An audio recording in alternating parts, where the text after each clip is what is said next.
हरितालिका तीज व्रत कथा। क्या है इस कथा का रहस्य? मान्यता है कि भगवान शिव ने माता पार्वती को उनके पूर्व जन्म के बारे में याद दिलाने के लिए यह कथा सुनाई थी, जो कुछ इस प्रकार है। भगवान शिव माता पार्वती से कहते हैं, ये पार्वती, तुमने मुझे वर के रूप में पाने के लिए घोर तपस्या की थी। तुमने अन्न जल त्याग कर सूखे पत्ते खाए। सर्दी में तुमने लगातार पानी में रहकर तपस्या की। बैसाख की गर्मी में पंचाग्नि और सूर्य के तप से खुद को तपाया। सावन की मूसलाधार बरसात में तुमने बिना अन्न जल के खुले आसमान तले दिन बिताए। तुम्हारे इस घोर कष्ट वाली तपस्या से तुम्हारे पिता गिरिराज काफी दुखी और बेहद नाराज थे। तुम्हारी इतनी घोर तपस्या और तुम्हारे पिता की नाराजगी को देखकर एक दिन नारद जी तुम्हारे घर आए। तुम्हारे पिता गिरिराज ने जब उनके आने का कारण जानना चाहा, तो नारद जी बोले, हे गिरिराज, मैं भगवान विष्णु जी के कहने पर यहाँ आया हूँ। आपकी पुत्री की घोर तपस्या से खुश होकर भगवान विष्णु को उनसे विवाह करने की इच्छा है। इस बारे में मैं आपकी सहमति जानना चाहता हूँ। नारद मुनि की बात सुनकर तुम्हारे पिता अत्यंत खुश होकर बोले, श्रीमान, अगर स्वयं विष्णु भगवान मेरी पुत्री से विवाह करना चाहते हैं तो मुझे कोई आपत्ति नहीं है।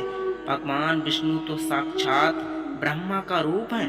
या तो हर पिता चाहता है कि उसकी पुत्री सुखी रहे और अपने पति के घर में लक्ष्मी का रूप बने।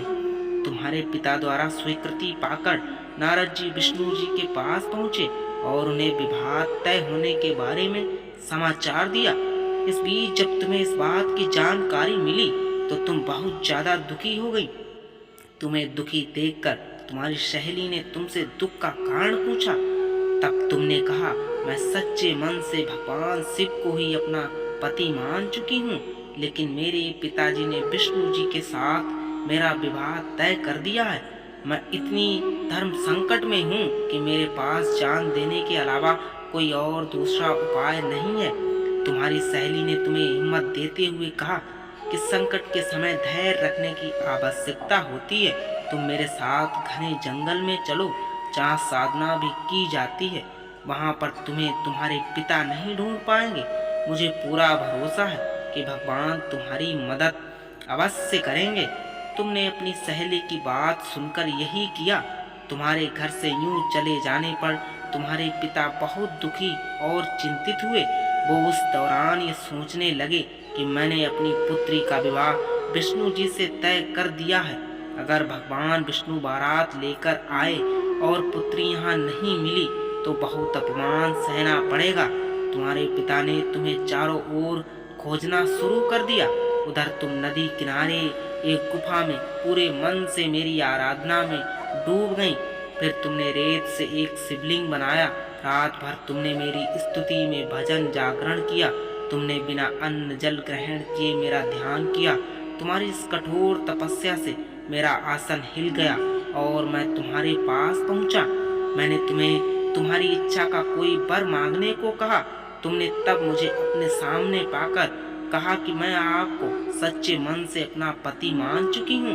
अगर आप सच में मेरी इस तपस्या से खुश होकर मेरे सामने आए हैं तो मुझे अपनी पत्नी के रूप में अपना लीजिए। मैं तुम्हारी बहुत बात सुनकर तथा अस्तु कहकर कैलाश की ओर चला गया। तुमने प्रातः होते ही पूजा की सारी सामग्री नदी में प्रवाहित करके अपनी सखी के साथ व्रत का वर्ण किया। उसी वक्त तुम्हारे पिता गिरिराज तुम्हें ढूंढते हुए वहां पहुंचे। तुम्हारी हालत देखकर तुम्हारे पिता दुखी होकर तुम्हारे इस कठिन तपस्या का कारण पूछे। तुमने अपने पिता को समझाते हुए कहा, पिताजी, मैंने जीवन का ज्यादातर समय कठिन तपस्या करके बिताया है। मेरी इस कठोर तपस्या का केवल एक ही उद्देश्य था, शिव जी के पति रूप में प्राप्त करना। मैं आज अपनी तपस्या की परीक्षा में खरी उतरी हूँ। आपने विष्णु से मेरा विवाह करने का निश्चय किया था, इसलिए मैं आराध्य की तलाश में घर से दूर हो गई। अब मैं घर आपके साथ एक शर्त पर चलूंगी। जब आप महादेव के साथ मेरा विवाह कराने के लिए तैयार होंगे। तुम्हारे पिता ने तुम्हारी इस इच्छा को मान लिया और तुम्हें अपने साथ वापस ले गए। फिर कुछ समय बाद तुम्हारे पिता ने हमारा विधि विधान के साथ विवाह करा दिया। भगवान शिव ने आगे कहा, हे पार्वती, तुमने भाद्रपद की शुक्ल तृतीय को मेरी पूजा करके जो व्रत किया उसी का फल है जो हमारा विवाह संभव हुआ। इस व्रत कथा का ये महत्व है कि जो भी अविवाहित कन्या इस व्रत को करती है उसे गुणी, विद्वान व धनवान वर पाने का सौभाग्य मिलता है। वही विवाहित स्त्री जब इस व्रत कथा को पूरी विधि से करती है तो सौभाग्यवती होती है और पुत्र व धन सुख प्राप्त करती है। कहानी से सीख, अगर सच्चे मन और मेहनत से किसी चीज की इच्छा की जाए तो इच्छा जरूर पूरी होती है। जय भोले बाबा।